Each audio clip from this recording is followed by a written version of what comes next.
Hello and welcome back to Kreepykornerr. This channel is dedicated to all things creepy, whether it be paranormal, supernatural or the unexplained. Now, last video I told everyone that this year I am on a mission to find some sort of video that proves to me that the paranormal exists. Now, I'm not a non-believer before anyone jumps on the comments and is like, oh, why are you doing this if you don't believe? But I want to find something that really says to me, oh wow, this definitely exists. So today we're going back into the scary side of TikTok and we're going to be analysing 5 more videos. Now, some of these videos are horror stories, and you may have seen on things like TikTok and social media the audacity stitch that has been going around where people have been sharing different things that have happened to them. So I've got a few of those to throw in there today. But alongside that, I also have some paranormal and creepy videos that have been caught on camera. So without further ado, let's get into it.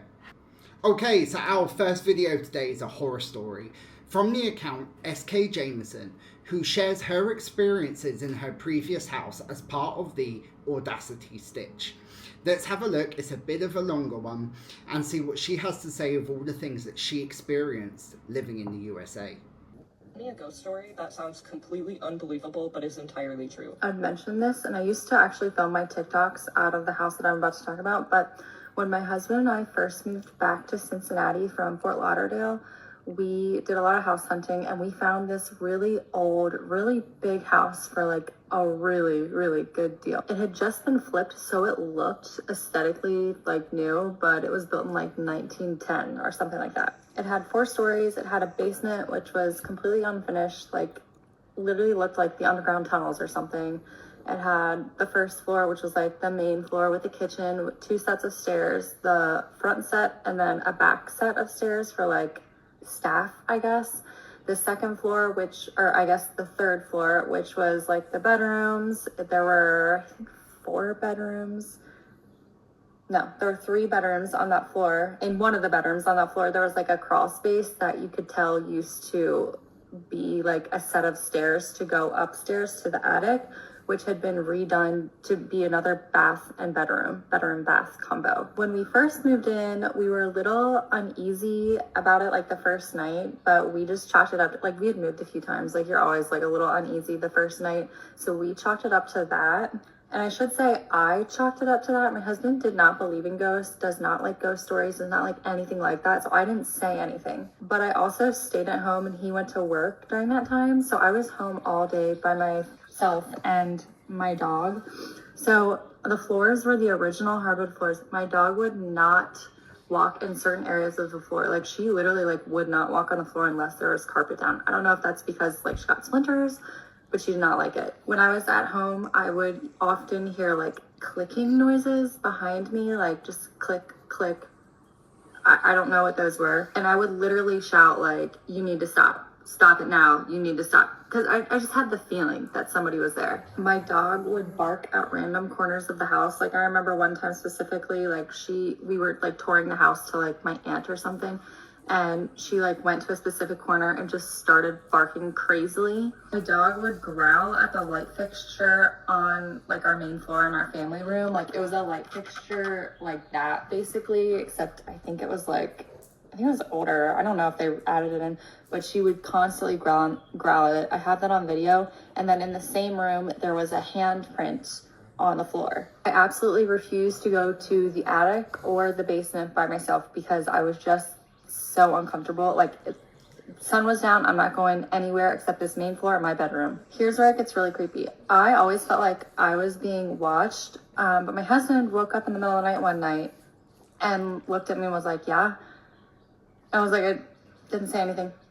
He said he heard his name being called 3 times. Jordan, Jordan, Jordan. And he thought I was calling his name. I was sound asleep. Our owner's bathroom was detached from our bedroom. So we had to walk through the hallway, like literally like out and then to the left to get to the bathroom in the middle of the night.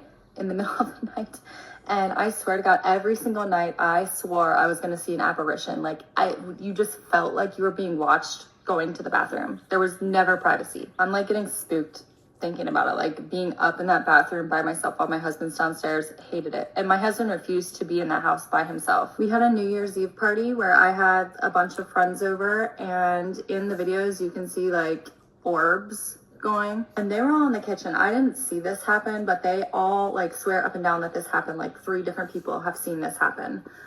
They had a glass like set out on the countertop, and the countertop was completely dry and the glass just slid across the countertop. I remember them running to me to tell me that story, and like it would have scared me if I wasn't having this party and like drinking, but at the time I'm just like, yeah, like the hands on the clock that sit right there as well, like the hands have just both dropped at the same time before. Like the hands do not like actually work on the clock. Keep in mind, it's a brand new clock that we had just put up. Now, I don't know the history of the house. I don't know who the previous owners were. I just know when it was built. But we had my aunt come over, and she's always been very intuitive, and we just toured her around the house. And we didn't tour her like, oh, what happened here? She was just literally visiting. So we're touring her around the house, and she points to a corner in the hallway and was like, literally, the spirit was just right there and just flew upstairs to the attic. The corner was the same corner that my dog always went to and barked at. She went up to the attic by herself just to look around, and she came down and was like cracking up, and she was like, yeah, she's up there. She sees everything the way it was before it was remodeled. So according to her, it was like an older woman, and the house had been like a boarding house for like women, I want to say. I think it was women at some point in time. I also forgot to mention that upstairs in that bathroom, like in the attic bathroom, there was a crawl space that I like went into to take like a TikTok video, because I was taking TikTok videos at this time. I had like 20,000 followers or something. I was working it. So I like went in to just like tour the house, like for all the people online that wanted to see. And in the crawl space, there was an orb that like flowed through the video, but I edited that part of the video out because people were already saying the house was haunted, and I did not want to acknowledge it. I didn't want to believe it, and I didn't want to see more comments on it because it was already freaking me out. That was 2021. I think the house actually just sold from when we lived in. Nobody has lived in there since we moved out of it, and I think it literally, as I was just filming that last clip, my phone notified me that I'm out of storage and that I need to delete things. So anyway, we only lived in that house for a month. It was some weird thing with COVID. It's a long story. I'll get into it if you want me to, but we ended up moving out. And immediately when we moved out, it was like, we moved into an apartment, and it was like, So in this video, SKJameson describes to us what seems to be like the classical haunting experience. She talks about hearing noises in a particular area of the house. She talks about her dog being uncomfortable walking across the wooden floors and being scared of the chandelier. That's a new one for me. But what makes me believe her so much more are 2 areas of her story.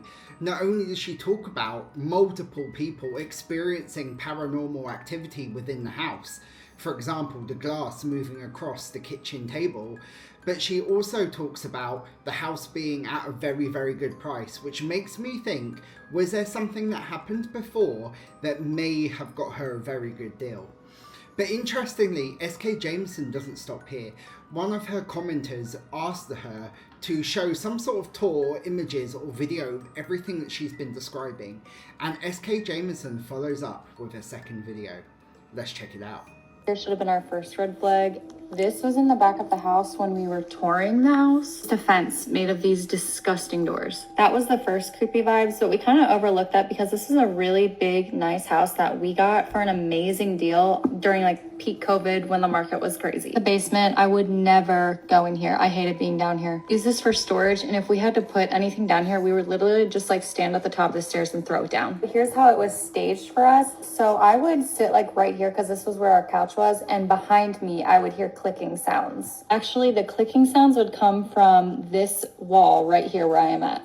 This main living room is also the room where the handprint was. We tried scrubbing this handprint out. It didn't come out. And yeah, these are the original hardwood floors. So who knows whose handprint that is. Another picture of the hand. This is the room that's like attached to the family room where I was just talking about. And this is the room where I would see like orbs a lot, and my dog would like growl into that room and wouldn't walk across the floor there. had people over a few times at that table exactly, and my cousin like swore out of the corner of her eyes like she could see stuff like zooming around. I think our ghost really liked that room, and then the hallway upstairs, and then the attic. Example of us trying to get our dog to walk across the hardwood floors. She would not do it, and when she did, it was after lots of begging her to come, and this is how she looked. That dog does not look happy. My dog would randomly growl at our chandelier in the living room, and she would also like go to the front room because we had a rug up there and like just sniff around, and I'll show you the videos of that. What's wrong?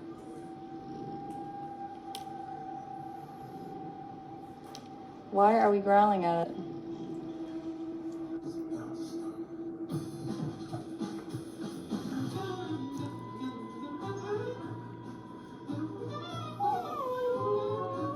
What the could you be crying about now? What could you be crying about?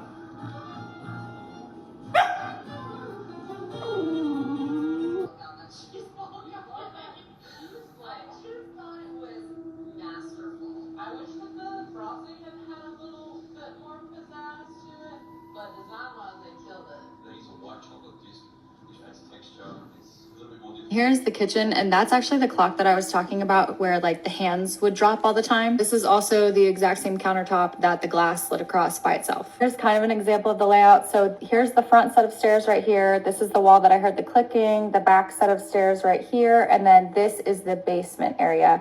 And then this actual like doorway right here can close. There's like a full door attached that can close that door.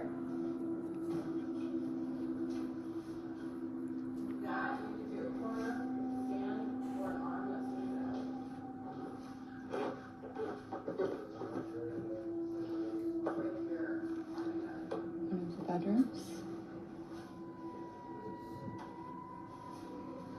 Another door leading upstairs. Bedroom 2, and closet. Going downstairs again. Bedroom 3 with the closet here. This is the backyard to the creepy doors. And there's the bathroom here. Double vanity. Love that. I think this one will probably end up being a master. Let's go upstairs. So there's the little pocket door right there. This is cute. This will probably be the in-law suite. On top, overlooking the outside. Love this. I don't know what that is. Little walk-in closet. And then the bathroom. I don't know if this is a coincidence or just a bad omen, but right after we moved out of that house and into our new apartment, the same month I got a stalker. Okay, so there are 3 things in this video that have me questioning a few things. Not questioning SKJameson and her story. I actually think this is quite an authentic story from her. But there are 3 things that I want to know more about. Like, firstly, the handprint. Why is there a handprint on the floor? That is actually rather creepy. And if you guys found handprints or anything dodgy on the floors in your homes, wouldn't you do something to remove it? I know she said that she's tried scrubbing it, but surely you can varnish it or do something to have it removed. I wouldn't want to see like handprints of possible, I don't know, people who have been unalived in the past or anything that's happened in that house previously, in my eye line anyway. But the second one is there are orbs, and she actually catches an orb on camera. Now, I'm not a big fan of orbs. I don't really feel they are anything paranormal. Like, whenever you have any sort of light source in the room, you see dust flying by. I'm not sure it's anything more than that. What do you guys think? Do you believe in orbs? Like, do you think they are something paranormal? But the one thing that got me the most is this dog. Like, this dog is so uncomfortable in this house. Like, look at its face. It won't walk along the floors. It's growling at the chandeliers. It looks like it does not want to be there. Now, I know in lots of videos people talk about like babies and animals being able to see things that we can't. And like dogs have amazing sense of smell and hearing. So could there be something more that dogs can see that we can't? What do you guys think? Comment down below. Do you think animals can see things that we can't? Now, the next video we're going to be looking at did go slightly viral with over 3 million views, and it comes from the account Paranormal Playground, where a woman is having a conversation with her haunted doll, Christy. Let's have a look at what goes on, and then we'll have a bit of a chat after. Christy, can you show me you're here right now? Good job. Can you touch your favorite tool? Definitely the REM pod. Can you turn that off?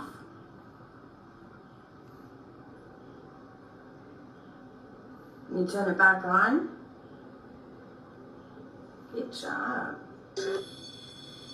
Can you hold it down in your favorite color, honey? It's black, but you said green. And green, black and green. Wow, that's going really fast. The sweep rate. Were you in the army?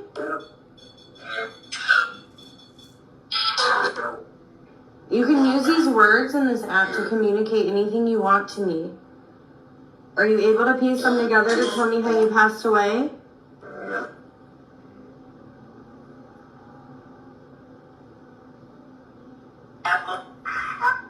Ammo? Is somebody SHOOT you? Yeah. Are you 28?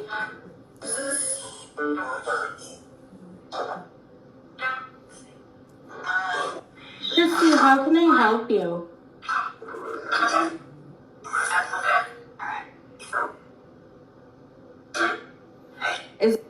Is there anything you want to tell me right now?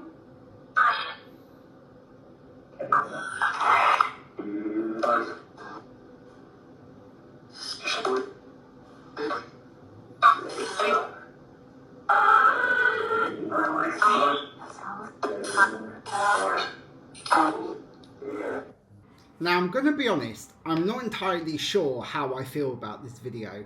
There are elements of it that make me think, oh okay, maybe there is something going on here. But then there are also some things that make me think this has been staged for the camera.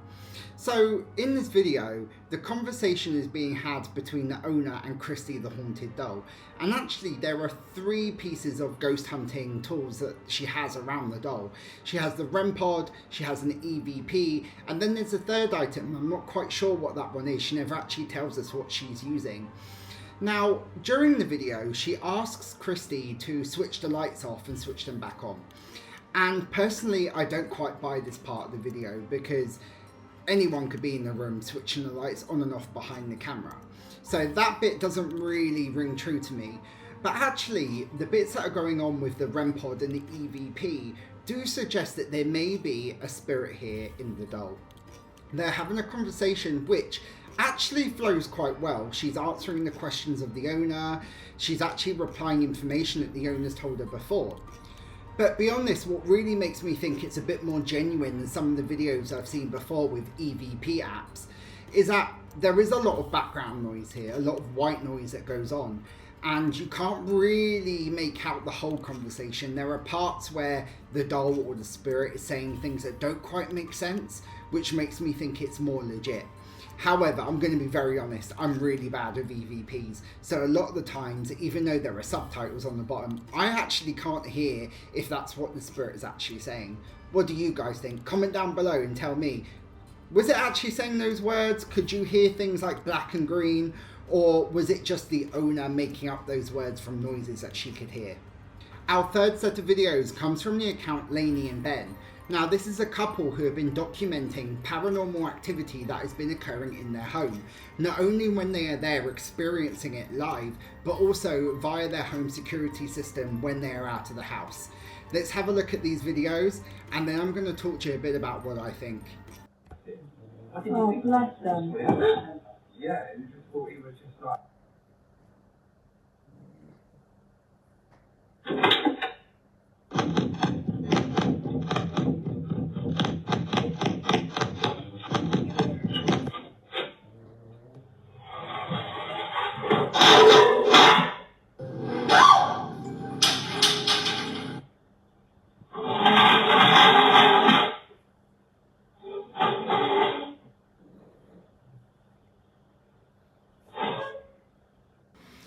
So when I first started watching this video, I have to say that I was in the mind of trying to debunk it straight away, because things like the cup coming straight out of the man's hand, the chair moving, and then also the banging on the door seemed a little bit suspicious to me.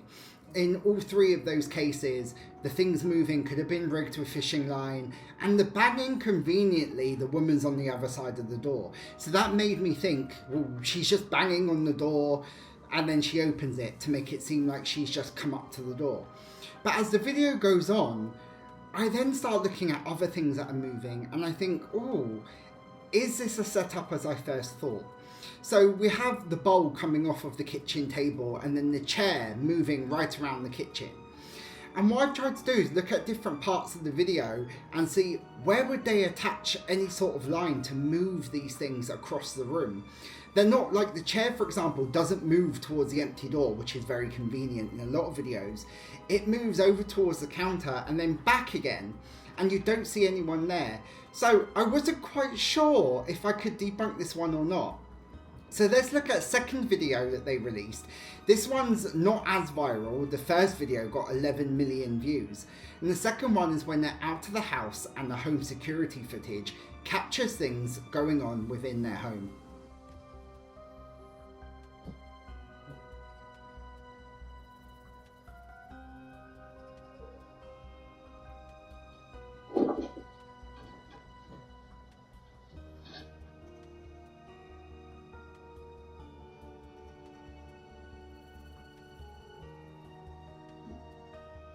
So the thing that gets me in this part of the video is that tablecloth. Like the cat stand falling over, fine, but how does that tablecloth move on its own? The only thing I could think of is that there must be someone laying under the table and pulling it from the edge, because even if there was some sort of wire attached to it, it would have to go towards the TV that you can see at the back of the room, and we can clearly see that there is no one there. So I'm starting to believe that perhaps this channel is more authentic than I originally thought. But again, what do you guys think? Do you believe this, or do you think there are some other tricks at play here that I may have missed? So we're now going back to our second Audacity stitch of this video, and this comes from the account Coachvigil. Coach is an ex-military personnel who went out and worked in Iraq in 2004. And he shares a story of his own paranormal haunting or paranormal experience while he was working out in Iraq during this time. Let's have a look at what he has to say, and then I'll see you after the video. A ghost story that sounds completely unbelievable but is entirely true. I'll go first. So I don't know how crazy or unbelievable my story is, but it really happened, so I'm just going to tell it. Back in 2004, I was stationed in Ramadi, Iraq with the 2nd Battalion, 11th Marine Regiment, which was an artillery unit based out of Camp Pendleton, California. During our time there, we served as convoy security from Ramadi all the way to Baghdad for various convoys. That was our mission while we were out there. The base we were sent to was called Junction City. This was an Army, Marine, Navy compound that was across the river from the city of Ramadi. And the base we're on was a prior Iraqi police compound that we had taken over. So it was a pretty big base, you know, several miles around the outside, you know, high razor wire fences, outpost, artillery to respond to incoming fire, things like that, but several thousand troops stationed there. And so this was, again, 2004. And if you remember 2004, the Iraq War was very hostile. It was a very big year for combat. April of that year, there was a big battle in the city of Ramadi. And then in December of that year, Operation Phantom Fury is when we took the city of Fallujah itself. And that was during the time period I was there in Iraq. So just to give some background of when I was there. So to get to my story, back then when you wanted to call home, and I don't know what the protocols are now or how things go now, but when you wanted to call home, you had to go to a phone center. These were typically rooms that had about 20 phones in them that people would sign their name and wait in line, typically each phone call was allowed 15 minutes. So when someone came out, they'd call the next name on the list and they'd say, hey, so-and-so, you're up. And you'd go in there and you punch in a calling card number that you had prepaid minutes, and then you'd call home. And you'd have 15 minutes to call as many people as you could, or just stay on the phone calling home, right? So I had made a routine that at 2 a.m. I would go and make my phone calls, because 2 a.m. Iraq time was like 5 p.m. back home, something like that, but nighttime there was daytime here, type of thing. So I wasn't waking anybody up. And also the base, everyone was sleeping at night. So those phone centers were much less busy because nobody was trying to wake up at 2 a.m. to call home more often than not.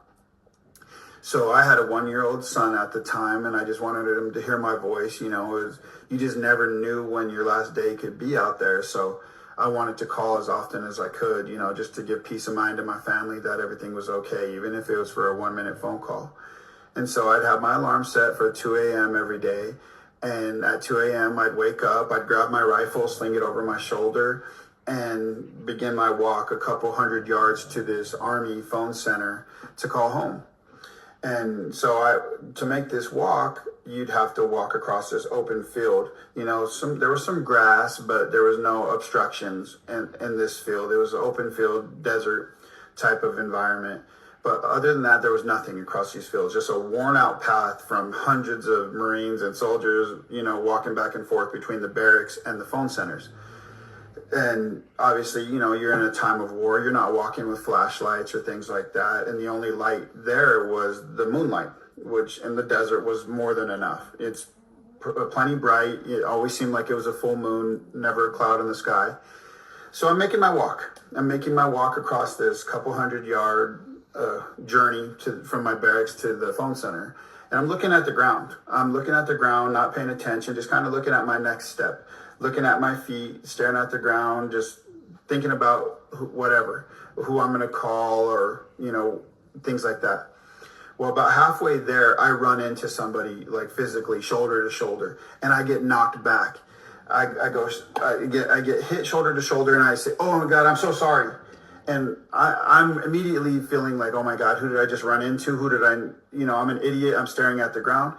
And I reach for this person's uniform to grab something to keep them from falling. But there's nobody there. And I'm looking, and there's just no one there. And so I freeze with my arms up, grabbing, and I'm listening for somebody rolling in the grass or somebody stumbling, but there's nobody there. And I sit there for another 10, 15 seconds. I even say hello, and there's no one there. And so I don't spend a whole lot of time, because now I'm kind of embarrassed. I'm I wonder if somebody is watching me talk to myself in this open field. So I just continue walking. So I walk another 100 yards or so, and I get to the phone center. And when I get there, the door is padlocked, and there's a sign on the door that says, this phone center is out of service until further notice. So for those who were out there, who were deployed, or for those who don't know, when that happened, it was typically because there were casualties on the base that particular day, or the day prior, or recently. And they shut the phone centers down as a way to make sure the news of the fallen soldiers or the Marines doesn't get back to the next of kin before they could do it properly. And so it was a common thing in 2004. It seemed like every other week the phones were down 3, 4, 5 days at a time, which, isn't a big deal if you're considering the alternative to being one of those casualties. And you completely respected those families, and your phone call, minor inconvenience, but your heart would always be with those families who were getting that news about their loved ones. So the phone center was closed, which it often was. And so I'm walking back, mild inconvenience that I wasn't able to make my phone call, but I'm sitting there thinking to myself, what if the person I ran into, the spirit that I ran into, was a soldier, Marine, sailor who was going through their routine still of calling home, and they didn't realize that they had passed. And that's who I bumped into that day or that night on my way to make my phone call. And I've never forgotten that. And sometimes it gives me chills thinking about. I never pinpointed the day. I never pinpointed who the casualty might have been. But yeah, that's what happened to me, and it was very real, and it happened. So there's my story. So to me, this video is not as creepy as I would like it to be, but actually this is more sad.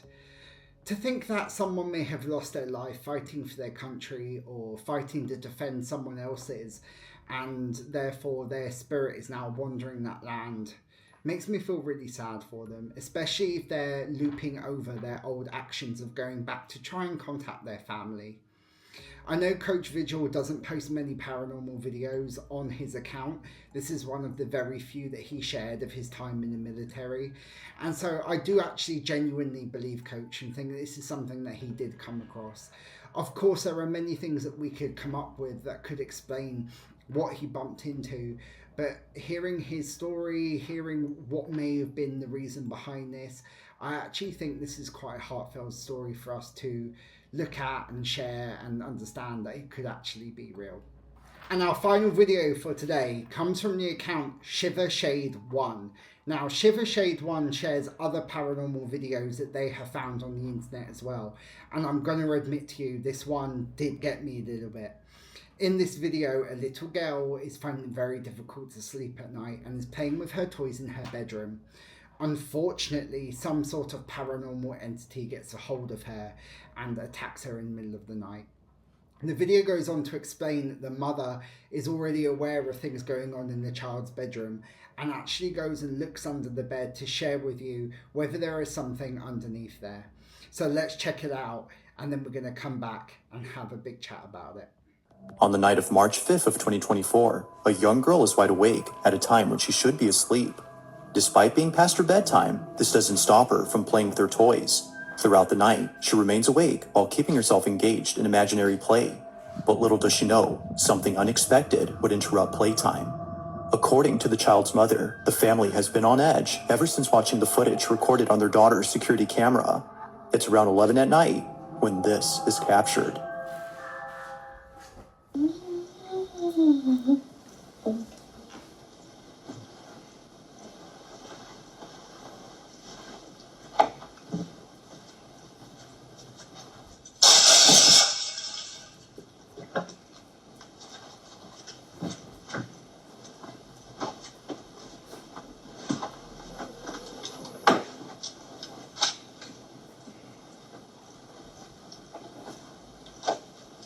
Can I play with you? Hey, can you play with me? Sure, I'll play with you. Why don't you play me? Yeah. Bling, bling, bling, bling, bling, bling, bling, ding, ding, ding.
It's no wonder that the mother has kept her daughter away from this room.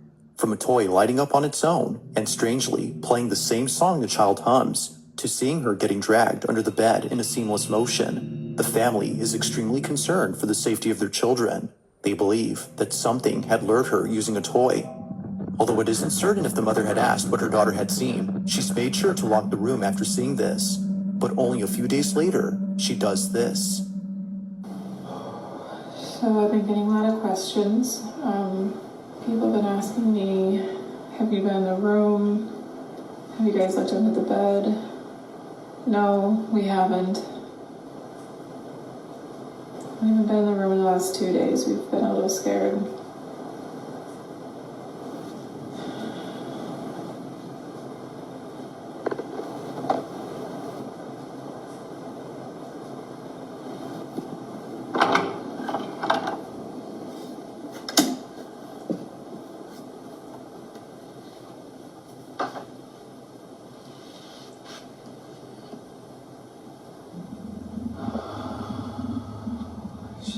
Scary now.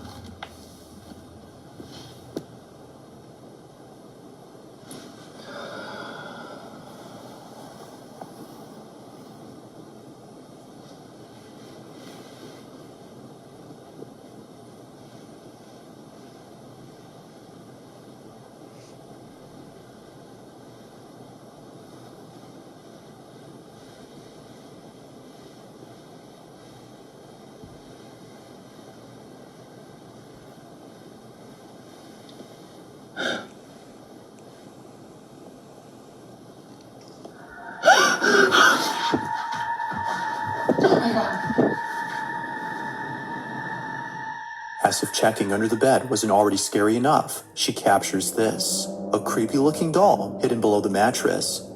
She continues to record when suddenly the doll begins to move. Now it's a bit hard to see at first, but after looking again, its head can be seen shifting ever so slightly. It's as if it knows it's being seen. Immensely terrified, the mother bolts out of the room in a panic frenzy. Naturally, she's kept the room locked ever since then. While it isn't known if anything else had occurred outside of the room, the mother continues to post updates giving her thoughts on the whole situation. But currently, the question on the parents' mind remains unanswered. Just what exactly had dragged their child under the bed?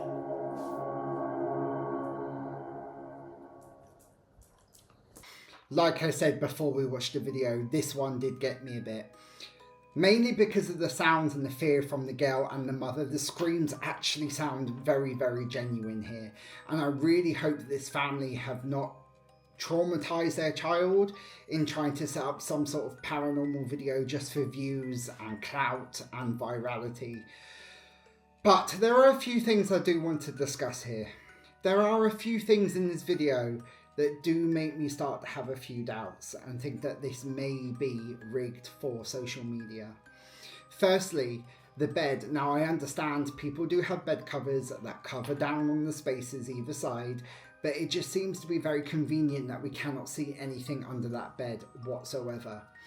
It's also very convenient that the song that is playing underneath the bed is the exact same tune that the girl was humming and seems to start at the same time that she is humming along by herself on her bed. But finally, that doll under the bed that the mum sees with its heads moving. Now, those sort of things can be rigged prior to filming. If it's a doll that already moves, say it's a wind-up doll, you can activate it, put it under the bed before you go under. So there are a few things that do make me think that this may be a video that is staged, but I really hope not, just for the benefit of this child. But I'm going to say it really did freak me out.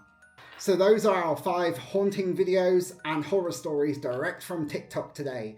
Remember, if you would like to share any videos with me that you'd like me to look at online, you can find me on TikTok at Kreepykornerr with 2 R's, or you can catch me on email at Kreepykornerr with 2 R's at gmail.com. But thank you for today, and remember, stay creepy.